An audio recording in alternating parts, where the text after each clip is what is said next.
শুরু হলো 18তম আঞ্চলিক সারস মেলা। হাপানিয়াস্থিত আন্তর্জাতিক মেলা প্রাঙ্গণে প্রদীপ প্রজ্বলন করে 18তম আঞ্চলিক সারস মেলার আনুষ্ঠানিক উদ্বোধন করেন মুখ্যমন্ত্রী ডক্টর মানিক সাহা। পরে উদ্বোধনী অনুষ্ঠানে বক্তব্য রাখতে গিয়ে মুখ্যমন্ত্রী বলেন, প্রধানমন্ত্রীর দায়িত্ব গ্রহণের পর নরেন্দ্র মোদী সিদ্ধান্ত গ্রহণ করেছে সবকা সাথ সবকা বিকাশ সবকা বিশ্বাস। তিনি বুঝতে পেরেছিলেন, দেশের মহিলাদের উন্নয়ন না হলে দেশের কিংবা সমাজের উন্নতি হবে না। ত্রিপুরা রাজ্যেও গ্রাম উন্নয়ন দপ্তরের মাধ্যমে রাজ্যের মহিলাদের আর্থসামাজিক মান উন্নয়নের লক্ষ্যে কাজ চলছে। রাজ্য সরকার গত বছর প্রতি ঘরে সুশাসন অভিযান কর্মসূচি হাতে নেয়। এই অভিযান ব্যাপক সফলতা এসেছে। এবার প্রধানমন্ত্রী গ্যারেন্টির গাড়ি পাঠিয়েছেন। গ্যারেন্টি দিচ্ছেন প্রধানমন্ত্রী। বিকশিত ভারত সংকল্প যাত্রাকে সামনে রেখে গ্যারেন্টি গাড়ি রাজ্যে এসেছে। এই গাড়িগুলি গ্রাম থেকে শহর সর্বত্র ঘুরে বিভিন্ন প্রকল্পের বিষয়ে মানুষকে সচেতন করেছে। প্রতিটি প্রকল্প যেন 100% সফল হয় সেই দিশায় কাজ চলছে বলেও জানান মুখ্যমন্ত্রী।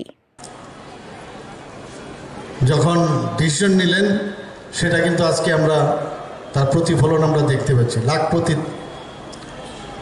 দিদি, লাখপতি, বাৎসরিক আয় মিনিমাম লাখ হতে হবে।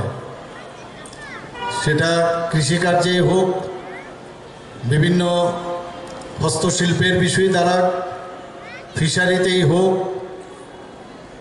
উদ্যানজাত ফসলেই হোক, এখানে পোলট্রি ফার্মের সাথে আমাদের মা বোনেরা যাতে যুক্ত হয়,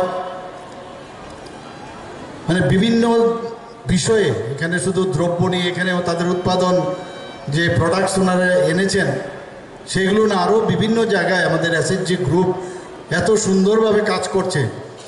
ত্রিপুরাতে বিশেষ করে আমরা দেখছি, সেই দিকে আমরা নজরও রাখছি। টিআরএলএমের মাধ্যমে, গ্রামীণ উন্নয়ন দপ্তরের মাধ্যমে আমরা কিন্তু চেষ্টা চালাচ্ছি।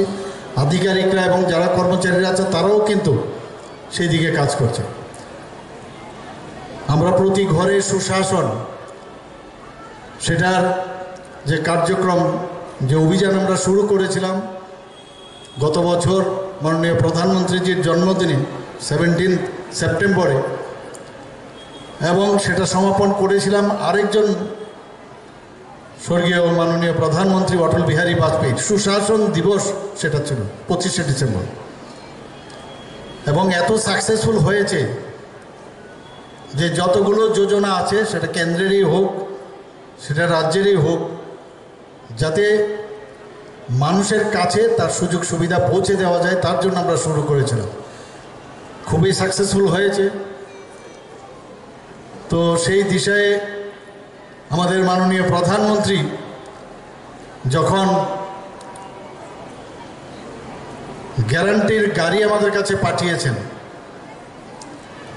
গ্যারান্টিরও গ্যারান্টি মাননীয় প্রধানমন্ত্রীজি দিচ্ছেন, যে গাড়ি, যে বিকশিত ভারত সংকল্প যাত্রা। আপনারা সবাই জানেন ত্রিপুরাতে 15টার মতো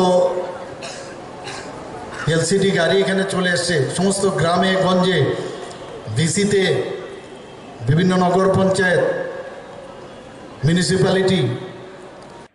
অনুষ্ঠানে মুখ্যমন্ত্রী ছাড়াও উপস্থিত ছিলেন বিধানসভার উপাধ্যক্ষ রামপ্রসাদ পাল, বিধায়িকা মীনারানী সরকার, পুর নিগমের মেয়র দীপক মজুমদার, পশ্চিম ত্রিপুরা জেলার জেলাশাসক বিশাল কুমার সহ অন্যান্যরা।